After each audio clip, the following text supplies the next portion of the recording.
Śrī Darshanam Śrī Om Vishnu Padaya Krishna Presh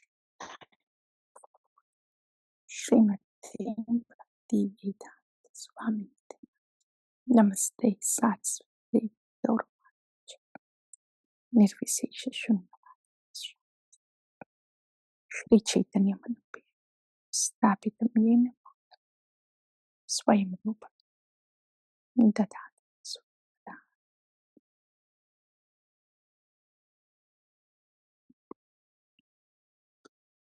Om Namo Bhagavate Vasudevaya Om Namo Bhagavate Vasudevaya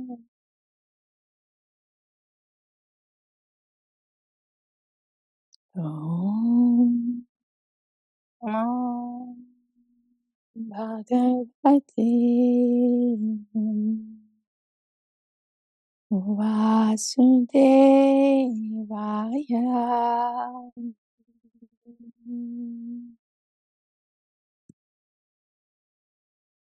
Śrī Bhagavān Uvacha Icchatveṣam samuttena dvandva mohena bharata sarva bhutani sammoham sarge yanti parantapa. Srimad Bhagavad-gita 7.27. Icchatveṣam samuttena dvandva mohena bharata sarva bhutani sammoham sarge yanti parantapa.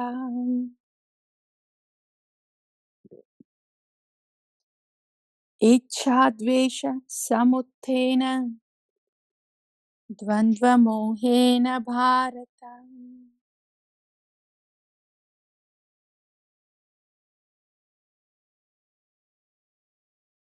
sarva bhutani sammoham sarge yanti parantapa.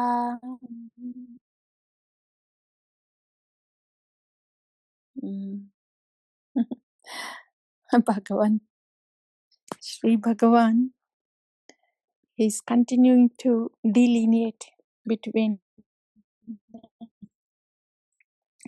the difference between the Bhagavat-tattva and jīva-tattva. How foolish it is that a jiva, somebody would think I will become Bhagavan. Not only how foolish to think that I will become Bhagavan, but how foolish it is to think I can overcome the māyā of Bhagavan.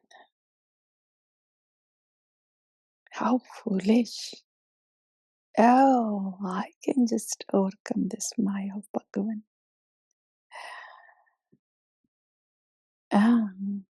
I can overcome these modes, effect of modes.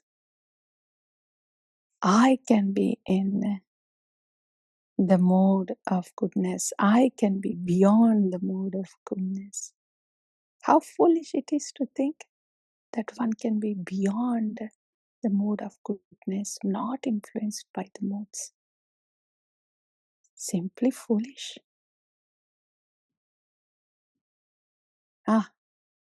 Simply foolish to think that we can be beyond the mode of goodness, gunatita. That we can be gunatita. That we can be uninfluenced by the modes. It's foolish to think that we can be uninfluenced by the modes on our own accord. We cannot be uninfluenced by the modes without the mercy of Bhagavan. without the shelter of the internal potency of the Lord, one cannot be uninfluenced by the modes. It means without the mercy of the bhakti shakti, internal potency of the Lord, one cannot practice bhakti. One cannot even be inspired to practice bhakti. What practice? ये practice कहाँ से है? One cannot be inspired to do bhakti for Bhagavan, to even think of Bhagavan, to hear Nama of Bhagavan, and to do something, some seva for Bhagavan. This is bhajana kriya. Bhajana kriya is hearing about Bhagavan and being with the Bhagavan in the Nama. And doing for Bhagavan. This is Bhagavan Bhajan Kriya. This Bhajana Kriya is not possible without the mercy of Bhagavan. What does this mean?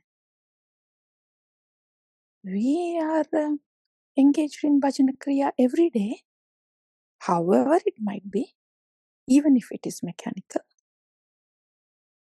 Day after day, though we like it or not, though we are able to do it or not, though we know how to do it or not, whatever may be the situation, Bhajana Kriya is happening. Happening for years. Even if it is mechanical, it has been happening for years. We have been holding the beads for years. Though we don't know if we would hold the beads or not. Though our faith is not that strong in the holy name. Though we do not treat the holy name the way he needs to be treated, still we are holding the beads.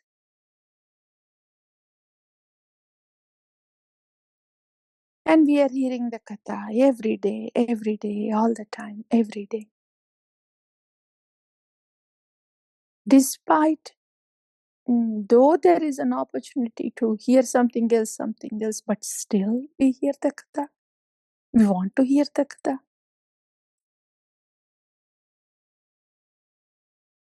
And this body is somehow being engaged in the seva, though it likes it or not, though the seva is perfect or not, still the body is put in some kind of seva for all these years. How is this happening? How is this happening? This is all bhajana kriya. And jiva cannot overcome the modes and then be in bhajana kriya to Bhagavan. But it's happening to us. Though we are buried in the modes, it is still happening to us. It means there is some Shakti that is beyond the modes that is operating on us. That is operating on us and making us do bhajan kriya, is engaging us in bhajan kriya, despite we being drowned in the modes. It's not that we are 100% drowning in the modes. There is some Shakti that is protecting, that is within us. And 5%, 10%, 20% of that Shakti at least. And only 80% of the modes. That's all. 20% internal energy, 80% of the modes. Or maybe 10% internal energy and 90% of the modes. Maybe 5% of the internal energy, 95% modes. Lekin hai na. If it is only 5% of the internal energy that can sustain us these years, day after day, oh, how wonderful will it be if it is 90% of the internal energy and only 10% of modes in us, how wonderful it will be. If it is 95% of the internal energy in us, only 5% of the modes. How wonderful it will be. When we are in 100% of internal energy and no percent of modes. So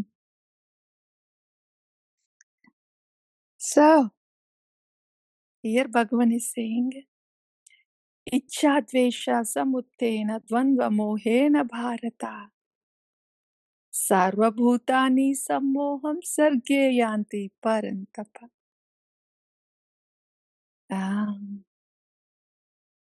So, all the living entities, sarvabhutani, sammoham sarge yanti parantapa. As they are taking birth, as they are being embodied, then sammoham, they are born into delusion.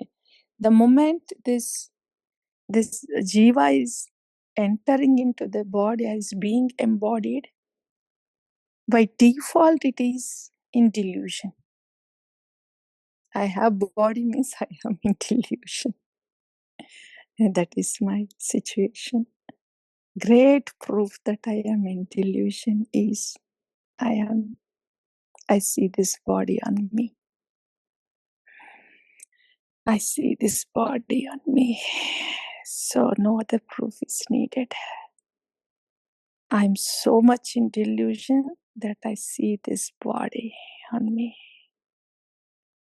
On me as a great reality. And I am buried in the thoughts of this body, in the thoughts of this delusion, as if it is great reality. That much I am in delusion. Because I see this body on me. So nothing else, no other proof needed to show that I am in great delusion. So when the jiva is entering into the body, this embodied jiva, Ichcha dvesha samuttena dvandva mohena bharata. There is duality. When there is delusion, so I know that I am in delusion because I see this body on me. And I know that I am in delusion because I think dvandva, there is right and wrong, right and wrong, and good and bad. All these duality is coming to me because of the delusion. I see something else than Krishna. That's duality. I see something else than Krishna. I think something different from Krishna. I think something else than Krishna. I see something else than Krishna. That's duality. That's why there is this ichcha dvesha samuttena. That's why this desire and hatred is there, because I see something else other than Krishna. I think something else other than Krishna. I feel something else other than Krishna. I hear something else other than Krishna. That's why this raga dvesha, I have this disease of raga dvesha. Attachment and hatred. Attachment and hatred. Why? Why attachment? Why hatred? Attachment to what? Hatred to what? Such a diseased condition when I see something else other than Krishna. when I hear anything else other than Krishna, when I feel anything else other than Krishna, then this disease attacks me. Raga, Dvesha. Duality is this, seeing something else other than Krishna. There is only Priti Vastu. And everything I see is simply belonging to Priti Vastu. Everything I see is Krishna's. There is only Krishna's. Then where is the place of duality? Where is the place of Raga and Dvesha when it is only Krishna and Krishna's? Such a diseased condition. My miseries are because of this duality. My misery is because I don't see Krishna. There is only Krishna that is present. And my misery is that I see everything but Krishna. Ah, such a great disease, producing great misery. Raga, Dvesha, Raga, Dvesha. And how wonderful, how merciful is the personification of mercy of Bhagavan, the Bhagavata. He treats this disease. He brings us out of this very painful delusion. It's painful to go through raga, dvesha, and not having Krishna. Going through this raga, dvesha is painful, miserable. How wonderful that the Lord takes pity on us, comes as a Bhakta Bhagavata, Shri Guru, and then slowly brings us out of this disease, this delusion, this raga, dvesha, by showing Krishna everywhere, by showing Krishna everything, in everything, by keeping us with Krishna all the time, beyond raga, dvesha, beyond I like it, I dislike it. How merciful, how supremely merciful is that we are brought out of this disease of delusion, disease of raga, dvesha. Oh, is there any greater benefit to jiva than this? Oh, what would happen to us without this Bhagavata, who is bringing us out of this disease by giving us Krishna? Krishna in the Katha, Krishna in the Nama, Krishna in the Seva. Krishna, Krishna, Krishna, Krishna, Krishna, Krishna and Krishna and Krishna and Krishna is the only treatment for this disease.